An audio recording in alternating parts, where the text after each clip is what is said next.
What's up guys, Drug Free Dave here. Thanks for joining me in Brooklyn, New York. We are gonna make a minion.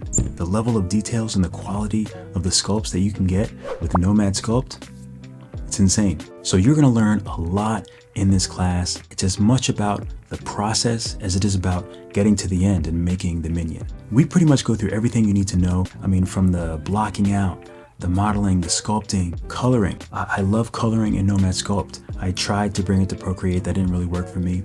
I color it right in Nomad. I mean, a gene texture, that was very difficult to figure out how to do a gene texture.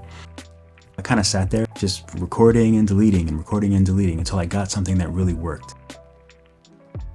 So a few of the other things you'll learn in this class is how to make eyes.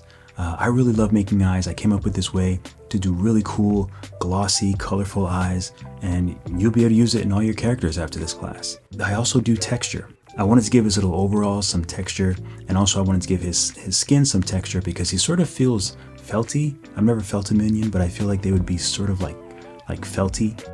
Then you can go ahead and make things with texture.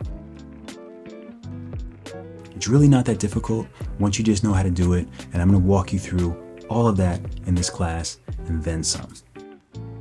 This is one of my favorite, most complex sculpts to date. This minion really gave me some problems and some issues that I really enjoyed figuring out. And that's really the key takeaway for the class, is just working through issues and figuring out different problems and then figuring out the solutions to those problems. All right, let's move on to the next video, class project.